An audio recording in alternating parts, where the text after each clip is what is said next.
السلام علیکم ورحمۃ اللہ طلبہ، امید ہے کہ آپ سب خیریت سے ہوں گے۔ پچھلی ویڈیو کے اندر ہم نے سبق اثار کی بلند خوانی کی، اس کو پڑھا سمجھا۔ امید ہے کہ طلبہ آپ نے بھی اثار کے مفہوم کو اور اثار کی اہمیت کو سمجھا ہوگا اور اپنی زندگی کے اندر اپنانے کی کوشش بھی کریں گے آپ لوگ۔ آج ہمارا سبق نمبر 5، عنوان اسریٰ و معراج۔ معراج نبی اکرم صلی اللہ علیہ وسلم کا وہ عظیم الشان معجزہ ہے جو اللہ تبارک و تعالیٰ نے آپ کے علاوہ کسی اور کو عطا نہیں فرمایا۔ اگر ہم اسریٰ کی بات کرتے ہیں، اسریٰ جو ہوتا ہے یہ زمینی سفر ہے۔ زمینی سفر سے مراد مسجد حرام سے مسجد اقصیٰ تک، اور معراج پہلے آسمان سے لے کر ساتوں آسمان، پھر اس کے بعد لامکہ، پھر یہاں تک کہ اللہ تبارک و تعالیٰ کا دیدار کرنا، یہ معراج کے اندر آتا ہے۔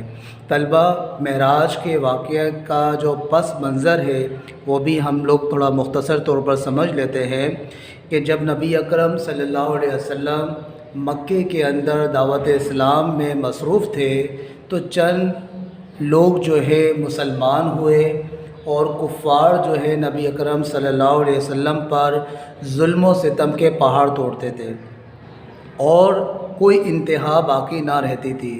تو نبی اکرم صلی اللہ علیہ وسلم نے طائف کا سفر کیا کہ وہاں کے لوگوں کو دین اسلام کی دعوت دی جائے۔ جب نبی اکرم صلی اللہ علیہ وسلم طائف پہنچے اور وہاں کے لوگوں کو دین اسلام کی دعوت دینا شروع کی تو وہاں کے لوگ بھی بہت زیادہ سرکشی اور نافرمانی پر تھے، اور نبی اکرم صلی اللہ علیہ وسلم کی دعوت سننے کے بجائے آپ کو تنگ کرنا، آپ کو پریشان کرنا، اور یہاں تک کہ ظلم و ستم کے پہاڑ توڑنا شروع کر دیے، اور انتہا یہاں تک پہنچی کہ نبی اکرم صلی اللہ علیہ وسلم کو لہو لہان کر دیا۔ تو نبی اکرم صلی اللہ علیہ وسلم اس بات پر بہت زیادہ غمگین تھے۔ تو اس واقعے کے بعد اللہ تبارک و تعالیٰ نے آپ صلی اللہ علیہ وسلم کو معراج کروائی، اور یہ نبی اکرم صلی اللہ علیہ وسلم کا عظیم الشان معجزہ ہے۔ آئیے طلبہ، آپ اپنی کتاب کے صفحہ نمبر 103 کو کھول لیجئے۔ آئیے طلبہ، بلند خوانی کی طرف ہم لوگ بڑھتے ہیں۔ معراج نبی کریم صلی اللہ علیہ وسلم کا وہ عظیم الشان معجزہ ہے جو آپ صلی اللہ علیہ وسلم کے علاوہ کسی اور کو عطا نہیں ہوا۔ اسریٰ معراج کی تعریف یہ ہے کہ نبی کریم صلی اللہ علیہ وسلم کا کعبہ شریف سے مسجد اقصیٰ تک سفر کرنا اسریٰ کہلاتا ہے، اور مسجد اقصیٰ سے آسمانوں کے اوپر کے سفر کو معراج کہا جاتا ہے۔ معراج کرانے کی حکمت یہ تھی کہ نبی کریم صلی اللہ علیہ وسلم نے کفار مکہ کے ظلم و ستم سے تنگ آ کر طائف کی طرف سفر کیا کہ شاید وہاں کے لوگ اسلام قبول کر لیں، لیکن طائف کے شہر پہنچ کر آپ صلی اللہ علیہ وسلم کو سخت مایوسی ہوئی، کیونکہ طائف کے لوگ مغرور تھے۔ اسلام قبول کرنے کے بجائے انہوں نے آپ صلی اللہ علیہ وسلم کو تکلیفیں پہنچائی، آپ صلی اللہ علیہ وسلم پر پتھر برسائے، جس سے آپ صلی اللہ علیہ وسلم لہو لہان ہو گئے، اور اس قدر خون بہا کہ آپ صلی اللہ علیہ وسلم کی نالین مبارک خون سے بھر گئیں۔ اس سے نبی کریم صلی اللہ علیہ وسلم کا دل مبارک غمگین ہو گیا تھا۔ اللہ تعالیٰ نے اپنے پیارے نبی کریم صلی اللہ علیہ وسلم کی تسلی اور خوشی کے خاطر انہیں عظیم الشان معجزہ معراج کی صورت میں عطا فرمایا۔ قرآن پاک میں واقعہ اسریٰ و معراج کا ذکر موجود ہے۔ اللہ تعالیٰ فرماتا ہے، بسم اللہ الرحمن الرحیم، سبحان الذی اسریٰ بعبدہ لیلا من المسجد الحرام الی المسجد الاقصی الذی بارکنا حولہ لنریہ من آیاتنا انہ هو السمیع البصیر۔ ترجمہ: ہر عیب سے پاک ہے وہ ذات جس نے سیر کرائی اپنے بندے کو رات کے تھوڑے حصے میں مسجد حرام سے مسجد اقصی تک جس کے گرد ہم نے برکتیں رکھی ہیں تاکہ ہم اپنے بندے کو اپنی قدرت کی نشانیاں دکھائیں، بے شک وہی سننے والا دیکھنے والا ہے۔ طلبہ، ابتدائی طور پر ہم نے معراج کے حوالے سے پڑھا، سمجھا۔ طلبہ آپ بھی اس کی دوبارہ سے بلند خوانی کیجیے گا۔ نئی ویڈیو کے ساتھ آپ سے دوبارہ ملاقات ہوگی۔ اللہ حافظ۔ السلام علیکم ورحمۃ اللہ۔ طلبہ، امید ہے کہ آپ سب خیریت سے ہوں گے۔ پچھلی ویڈیو کے اندر ہم نے ابتدائی طور پر اسرا و معراج کی تعریف کی بلند خوانی کی، اس کو سمجھا، اور معراج کے حوالے سے قرآن پاک میں جو ذکر کیا گیا اس کی ہم نے بلند خوانی کی۔ آج ہم اسرا و معراج کی تفصیل کی بلند خوانی کریں گے۔ طلبہ آپ اپنی کتاب کے صفحہ نمبر 103 کو کھول لیجئے۔ پیر کی رات 27 رجب کو نبی کریم صلی اللہ علیہ وسلم اپنی چچا زاد بہن حضرت ام ہانی رضی اللہ تعالی عنہا کے گھر آرام فرما رہے تھے۔ حضرت جبرائیل علیہ السلام حاضر ہوئے اور اپنے کافوری ہونٹوں سے نبی کریم صلی اللہ علیہ وسلم کے پاؤں مبارک کو چوما، یعنی بوسہ دیا۔ طلبہ یہاں پر میں آپ کو ایک بات واضح کر دوں کہ دیکھیں، چومنا، بوسہ دینا یہ جبرائیل علیہ السلام کی سنت بھی ہے۔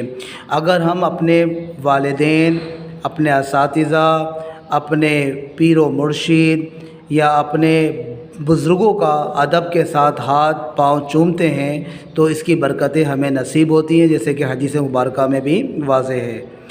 کافوری ہونٹ کی ٹھنڈک سے آپ صلی اللہ علیہ وسلم نے آنکھیں کھول دیں۔ جاگنے کے بعد فرشتوں اور حضرت جبرائیل علیہ السلام کے ساتھ مسجد حرام میں تشریف لے گئے۔ زمزم کے کنویں کے پاس آپ صلی اللہ علیہ وسلم کا سینہ مبارک چیرا گیا۔ اس کو شق صدر بھی کہا جاتا ہے، یعنی سینہ مبارک کو کھولا گیا، اور یہ 4 مواقع پر ہوا، جن میں سے ایک معراج کی رات بھی تھی۔ پھر آپ صلی اللہ علیہ وسلم کے دل مبارک کو نکال کر اسے زمزم کے پانی سے دھویا گیا۔ اس میں مزید ایمان اور حکمت بھر دیا گیا۔ پھر دل کو اس کے اصلی مقام پر رکھ دیا گیا۔ اس کے بعد آپ صلی اللہ علیہ وسلم کی خدمت میں سواری کے لیے ایک جانور پیش کیا گیا جس کا نام براق تھا۔ طلبہ، براق برق سے نکلا ہے، اور برق کے معنی ہوتے ہیں بجلی، اور یہ بہت تیز رفتار میں سفر کرتا ہے۔ حضرت میکائیل علیہ السلام نے اس کی لگام پکڑی، حضرت جبریل علیہ السلام نے اس کی رکاب پکڑی۔ نبی کریم صلی اللہ علیہ وسلم اس پر سوار ہو کر بیت المقدس کی طرف چلے۔ راستے میں نبی کریم صلی اللہ علیہ وسلم نے جنت کی خوشبو اور دوزخ کی بدبو محسوس کی، اور آپ صلی اللہ علیہ وسلم نے ایک خوفناک آواز سنی۔ پوچھا، اے جبریل علیہ السلام، یہ کیسی آواز ہے؟ حضرت جبرائیل علیہ السلام نے جواب دیا، 1000 سال پہلے ایک پتھر دوزخ میں ڈالا گیا تھا، آج وہ پتھر نیچے پہنچا ہے، یہ اسی کی آواز تھی۔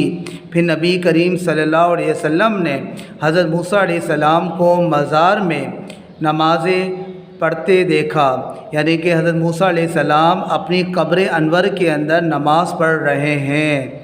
بیت المقدس کے پاس فرشتوں نے آپ صلی اللہ علیہ وسلم کا استقبال کیا۔ آپ صلی اللہ علیہ وسلم نے ایک پتھر کے ساتھ براق باندھ دیا۔ مسجد اقصی میں اذان و اقامت کہی گئی۔ تمام انبیاء کرام علیہم السلام نے نبی کریم صلی اللہ علیہ وسلم کے پیچھے نماز پڑھی۔ طلبہ، یہاں پر 1-2 باتیں میں آپ سے ذکر کر لوں جو کہ ضروری ہے۔ ایک تو یہ کہ نبی اکرم صلی اللہ علیہ وسلم جب بیت المقدس کی طرف آ رہے تھے تو آپ نے یہ دیکھا کہ حضرت موسیٰ علیہ السلام اپنی قبر انور کے اندر نماز پڑھ رہے ہیں۔ طلبہ اسے پتہ چل گیا کہ انبیاء جو ہیں اپنی اپنی قبر کے اندر زندہ ہوتے ہیں، عبادت کر رہے ہوتے ہیں، اور پھر وہ اللہ تعالیٰ کی عطا سے جہاں چاہیں جا بھی سکتے ہیں۔ آپ اس کے حوالے سے بھی دیکھیں گے آپ اور اس کو سمجھیں گے بھی۔ آئیے بلند خوانی کی طرف۔ پھر آپ صلی اللہ علیہ وسلم کی بارگاہ میں 2 پیالے پیش کیے گئے، ایک میں دودھ تھا اور دوسرے میں شراب۔ نبی کریم صلی اللہ علیہ وسلم نے دودھ کو پسند کیا۔ پھر آپ صلی اللہ علیہ وسلم نے حضرت جبریل علیہ السلام کے ساتھ آسمانوں کی طرف سفر شروع فرمایا۔ پہلے آسمان پر حضرت آدم علیہ السلام سے، دوسرے آسمان پر حضرت عیسیٰ علیہ السلام سے، اور عیسیٰ علیہ السلام اور یحییٰ علیہ السلام سے، اور تیسرے آسمان پر حضرت یوسف علیہ السلام سے ملاقات ہوئی۔ تمام نے آپ کے سلام کا جواب دیا اور مرحبا کہا۔ طلبہ بھی دیکھیں کہ حضرت آدم علیہ السلام بھی اپنی قبر کے اندر ہیں، آرام فرما رہے ہیں، یحییٰ علیہ السلام بھی، یوسف علیہ السلام بھی، یہ تمام انبیاء جو ہے اپنی قبروں میں آرام فرما رہے ہیں، اور عیسیٰ علیہ السلام جو ہیں ابھی ان کو آسمانوں پر اٹھا لیا گیا تھا، ابھی وہ زندہ ہیں۔ آئیے طلبہ، تمام نے آپ کے سلام کا جواب دیا اور مرحبا کہا۔ نبی کریم صلی اللہ علیہ وسلم نے تمام انبیاء سے بیت المقدس میں ملاقات کی، پھر تمام انبیاء سے آسمانوں پر بھی ملاقات ہوئی۔ اس سے ثابت ہوا کہ انبیاء کرام ایک وقت میں بہت ساری جگہ پر موجود ہو سکتے ہیں۔ طلبہ، ابتدائی طور پر آپ کو یہ بلند خوانی کا حصہ سمجھ میں آیا ہوگا۔ آپ بھی جو ہے اس کی دوبارہ سے بلند خوانی کیجیے گا۔ نئی ویڈیو کے ساتھ آپ سے دوبارہ ملاقات ہوگی۔ اللہ حافظ۔ السلام علیکم ورحمۃ اللہ۔ طلبہ، امید ہے کہ آپ سب خیریت سے ہوں گے۔ پچھلی ویڈیو کے اندر ہمارا بلند خوانی کا یہ سلسلہ جاری ہے اسرا و معراج کے حوالے سے۔ تو پچھلی ویڈیو کے اندر جو ہم نے بلند خوانی کی، طلبہ آپ نے بھی توجہ کے ساتھ اس کو پڑھا ہوگا، سمجھا ہوگا۔ ایک بات تو یہ تھی کہ انبیاء کرام علیہ السلام جو ہے اپنی قبروں میں زندہ ہوتے ہیں اور اللہ تعالیٰ کی عطا سے جہاں چاہیں وہ جا سکتے ہیں۔ اور دوسری بات ہم نے یہ دیکھی کہ جب نبی اکرم صلی اللہ علیہ وسلم بیت المقدس میں امامت کے حوالے سے پہنچے تو امامت کا جو صحرا تھا وہ آپ کو عطا کیا گیا کہ آپ جو ہے تمام انبیاء کی امامت فرمائیں گے اور آپ امام الانبیاء بھی ہیں۔ طلبہ، آئیے مزید بلند خوانی کی طرف بڑھتے ہیں۔ آپ اپنی کتاب کے صفحہ نمبر 104 کو کھول لیجئے۔ ان آسمانوں کی سیر کے دوران نبی کریم صلی اللہ علیہ وسلم نے کچھ لوگوں کو عذاب میں دیکھا۔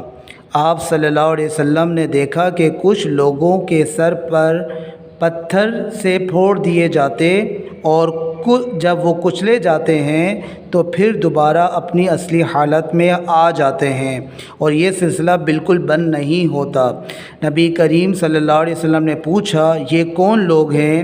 حضرت جبرائیل علیہ السلام نے کہا، یہ وہ لوگ ہیں جو فرض نماز میں سستی کرتے اور اس کو اپنے وقت پر ادا نہیں کرتے۔